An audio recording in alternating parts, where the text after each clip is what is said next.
Let me get the granola out of my. Yeah, you went too fast. Sorry. Hello, consistent, predictable income community. My name is Dan Rochon, and I help real estate agents have no broke months. Today, I am joined with Kat Freeman, who's going to talk to us about the fusion of real estate and travel.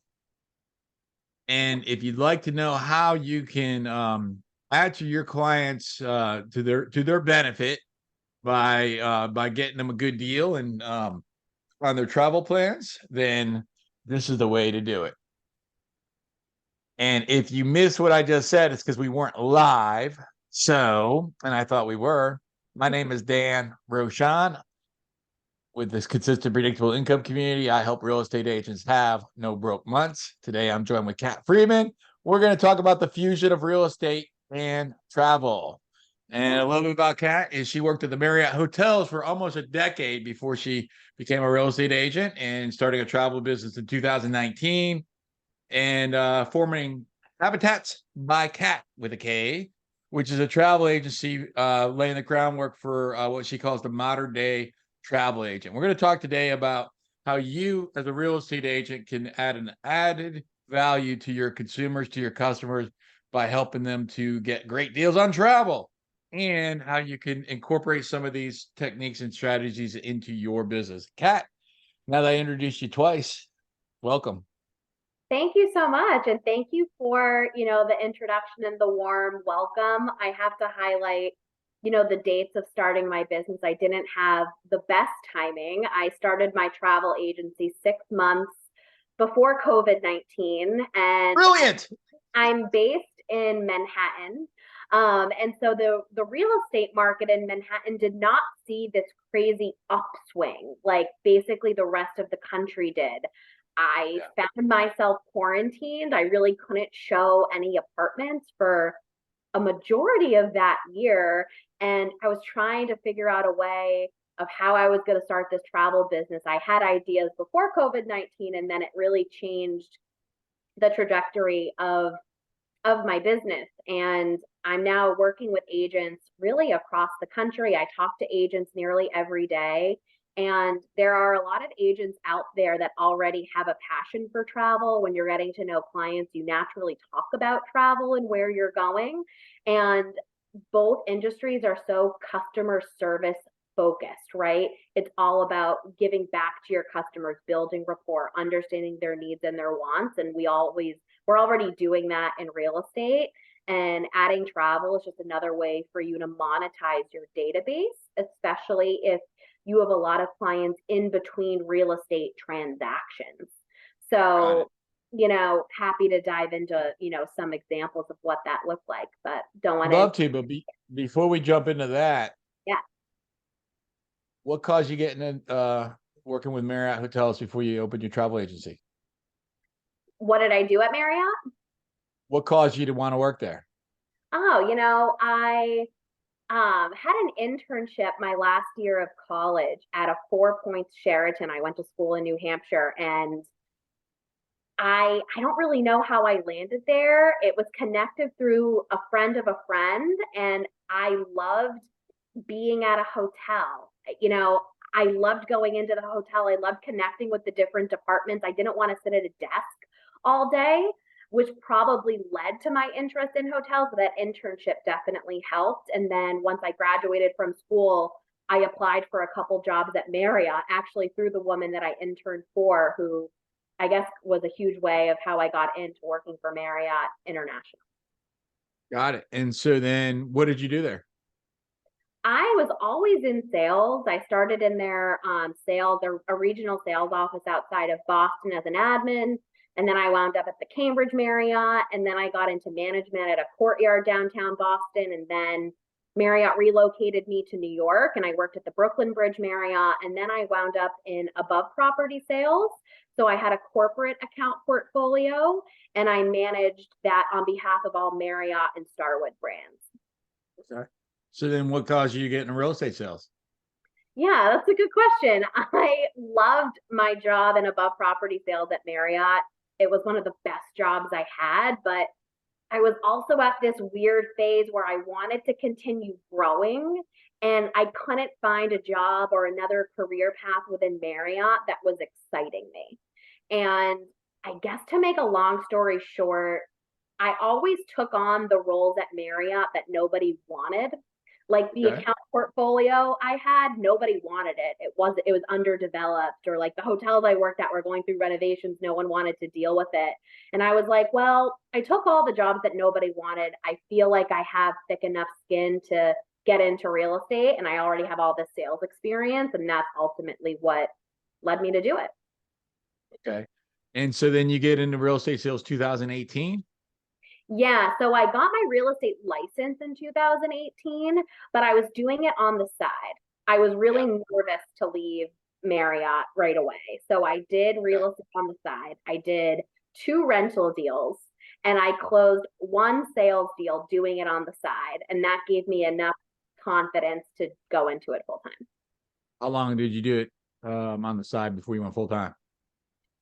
Around 8 or 9 months Okay. a year. Yeah. Okay. That's not uncommon. That's fantastic. That's actually a really good, that's a really good start. Some people never, never make the transition. In fact, most don't. So for you to do that 8 or 9 months is incredible. Oh, thank you. Yeah, I also experienced in New York City, we work with a lot of co-op boards. And I had almost had another sales deal, go to the finish line, but the buyer was rejected by the co-op building. So I also learned, dealing with really difficult situations during that time. I guess looking back on it, it makes it even crazier. I decided to go into it full time because the business is so difficult, but it really showed me everything that could happen, which helped me feel better about, jumping in with 2 feet. Okay. And so then 2019, you open up your travel agency, and it was that was it intended to be able to sort of complement your real estate sales business from the get-go, or did that sort of evolve into reality, or talk us through that? Yeah, so my initial idea was I my whole network in Manhattan is related about the hotel business, and I had great relationships with different companies and executive assistants, and I had all these contacts, and I thought to myself, I could go into different companies, small to mid-size, and offer relocation, housing services, benefits that employers already have to help someone buy a home, while also helping with hotel negotiations. So helping source group meetings and events, and also help with business travel negotiations. So I always had that idea of having a full suite of services as an employee benefit that I was trying to do before COVID. So that was my Got it. initial idea. Okay, so then COVID sort of screwed you up a bit. COVID screwed me up a lot. That whole I mean, idea. it's like screwed both sides of your business up, really. Yes, because my angle was going to be still remaining on the corporate side, right? I understood corporate and I really was confident in that. And then COVID, clearly, I mean, again, I was in New York City, right? So like business travel stopped, no one was going into the office. Uh, so yeah, I had to go back and figure out my next game plan. What was your next step coming out of COVID? So coming out of COVID, the market really picked up in New York City. Like 2021 was a huge year for the New York City market. So luckily, I mean, in 2020, I planted a lot of seeds. I stayed in touch with my clients. I had monthly newsletters. I was on social media. I was doing all the things, right? And on the same side, while I wasn't going to do corporate travel, I started getting into the leisure side of the travel business. And that's where I started seeing synergy between, okay, well, I can thank my real estate clients by offering them a new experience versus with a material item like giving them a nice bottle of champagne at the closing table. So that started to morph into something larger coming out of COVID. But I was lucky enough, I got to like 11 million, I believe, in sales volume in 2021, which was like my first full calendar year. which was exciting for me because closing a sales deal in Manhattan is not easy. It actually takes around 3 to 4 months. So I had some success, but trust me, 2020 was ugly. So All right. So then you melded giving the clients an experience rather than something that's a thing, to be able to cultivate either referral partners or closings, or or sphere of influence that you really wanted to love on. Is that, do I understand that correctly? yeah, so I think my initial approach was I have this database of clients. I've helped some of them close on their first home in New York City. What can I now offer them to keep them close Yeah. to me, to generate referrals, to have them stay in touch with me? And I did that through travel. So I offer my audience really cool deals for hotels, for short-term rental properties around the world, with cruises, and they see these promotions. I also have global hotel discounts that I have a special link that I send to my network where I can still earn commissions on the back end, but I'm offering something a bit unique, something different. So that's what it turned into, along with me bringing on travel consultants. So other entrepreneurs that were looking for ways to, monetize what they already do. A lot of people already give travel advice and help with planning. So I started onboarding other contractors and helping them do the same.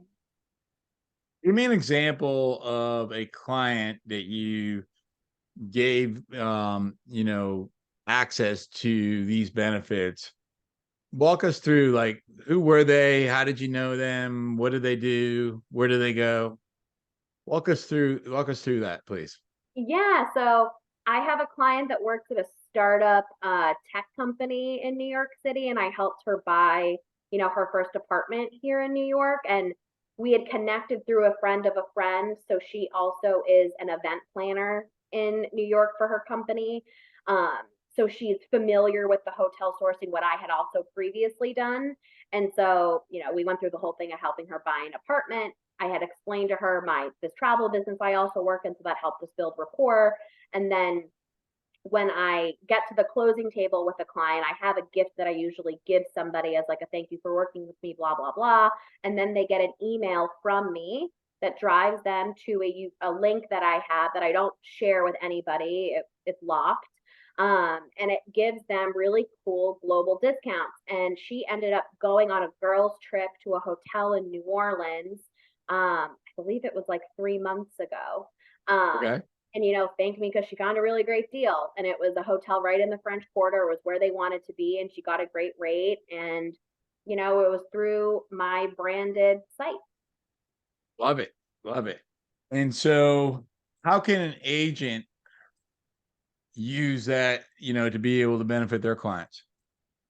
I would say, it can be a strategy, a way to build rapport, but it also depends on the agent. It has to be authentic to who you are and what your personal brand is all about. I always want to say that first, right? It makes sense for my brand. I worked at Marriott, it was a huge part of my life. But Yeah. if you agents need a way to stay in front of their database. Think about who you email on a monthly basis and who's just kind of sitting there that hasn't engaged with you. How can we wake those people up and offer them something? And most people travel more than they buy real estate. Travel is a common perk or, promotion that people are looking for. Maybe people don't travel all the time, but I'd say most people are looking to go somewhere every year. And I think COVID was a huge reminder of how important travel is. And I would argue that offering your database a perk like that is just a nice lifestyle component. It's a way you can offer them something that perhaps another agent within your marketplace isn't offering them post closing.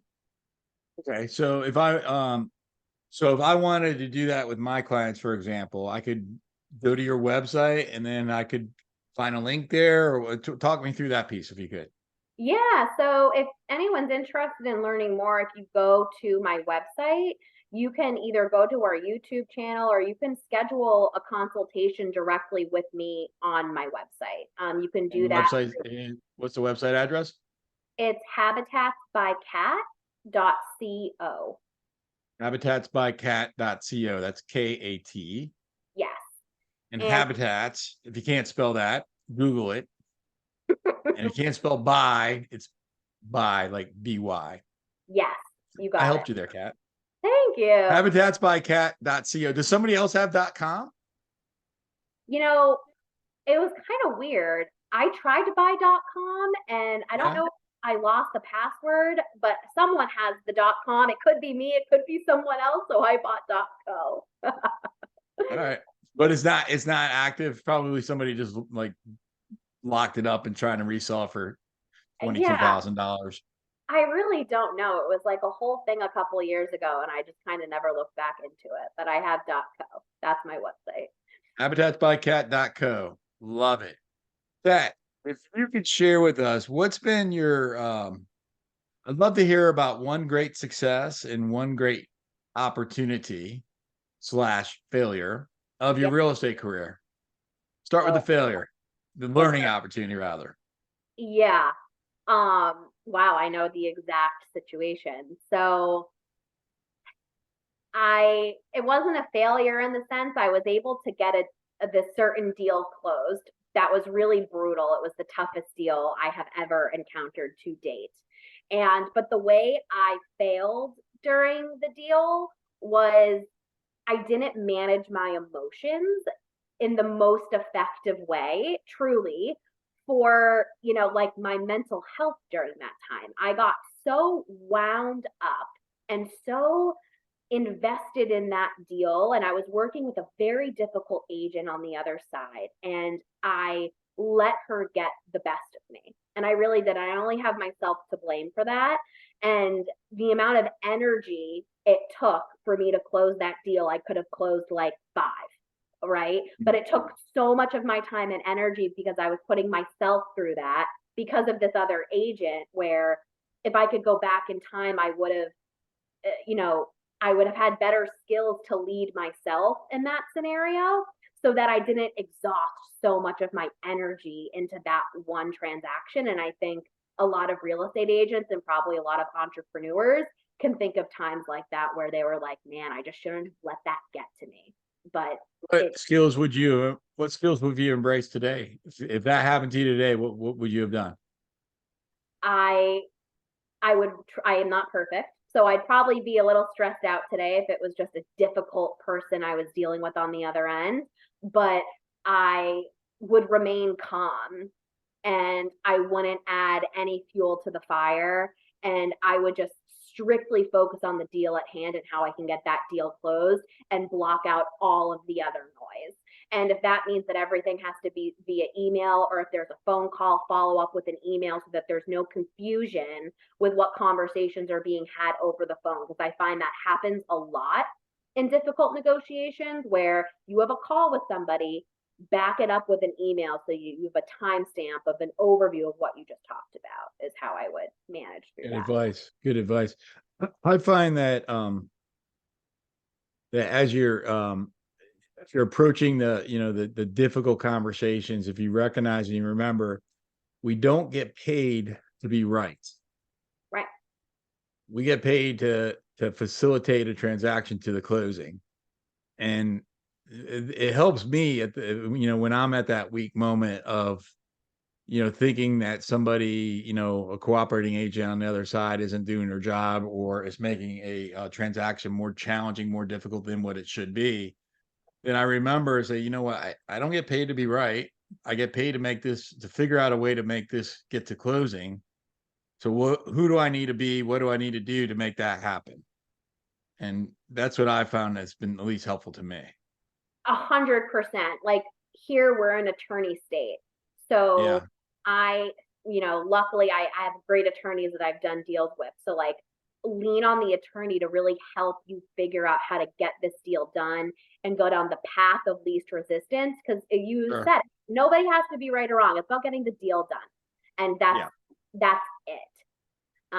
Easier said than done, but that's the advice I would give myself, and I would handle it much better today. Share success with us. Ooh. I think one of my biggest successes was I had been soliciting a seller who had been trying to sell a townhome up in Harlem for like 2 years. She had two different brokers that had tried to list and sell the property. It never sold. I was following up with her. I had caught her over the phone. She blew me off, but like within those 60 seconds, I got her email address. So I had followed up with her for probably 6 months of just like checking in, sending her market report, texting her out of the blue, being like, hey, I actually have a buyer. Can I get access to show a client this property? Just like poking away at her. And oddly enough, one of those times she responded, she said, sure, if you really have a buyer, I'll let you have access. And that buyer ended up buying the property. And it was incredible because, I hadn't worked with that buyer for that long of a time. And just the stars aligned. And I had this off market deal that nobody knew about, that no one really was getting access to.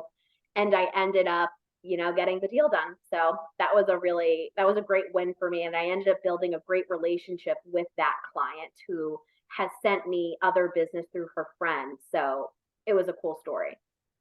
Yeah, it's interesting because it's curious because I coach thousands of agents, and I help a lot of different agents figure things out. And one of the things that I've recognized is just be in action, right? Because when you say the stars aligned, yeah, the stars aligned, but the stars did not just randomly align, right? Like you took action on both ends of that to find the buyer, to find the seller, to connect the dots because you were taking action. So the unfortunate thing in real estate sales is that you don't always know what action is going to produce a result. And sometimes the action that you take doesn't even produce the result that you want. But sometimes it produces a different result that's even better, or at least a positive. And so that's just been my observation of real estate sales. It's just like be in action and the stars will align. That's such a good point because I now don't say this, but when those situations happen to me, I'd be like, oh, wow, I got so lucky. Look what finally fell into place. And my dad, believe it or not, he heard me say that enough. He was like, okay, this is called planned luck. When you Yeah. put out so much energy every single day, yeah, you get lucky. But like, to your point, when you're in action, things will fall into place, but you have to be in action constantly. So I agree And with you. I can't tell you how many times I got a deal, a listing, a buyer from something that's just a random other, I'm out, I used to do broker price opinions. And I probably listed 3 or 5 properties from outside taking photographs of a property, doing a valuation for $50 or $65, and just randomly having a conversation with somebody because they're like, "Oh, are you a real estate agent?" Yes. And then that turns into, a significant piece of business. And it's like, yeah, I just got lucky. Right. But did I? No, 100%. Yeah. The networking alone is how you can really generate leads, but you know, it's a tough business. Being an entrepreneur, earning your own money is really tough, and you gotta work at it every day. Yeah. If you were to share one piece of advice to 2018 Cat when she got her real estate license, what would you say to her? Ooh, that's a really good question. Um, I would probably tell her, um, man, one piece of advice I would give myself is definitely to not rely on just your sales skills, because coming into real estate I had a lot of sales and negotiation experience, so that aspect of real estate did not scare me whatsoever. So I would tell myself, don't rely on just those skills you already have.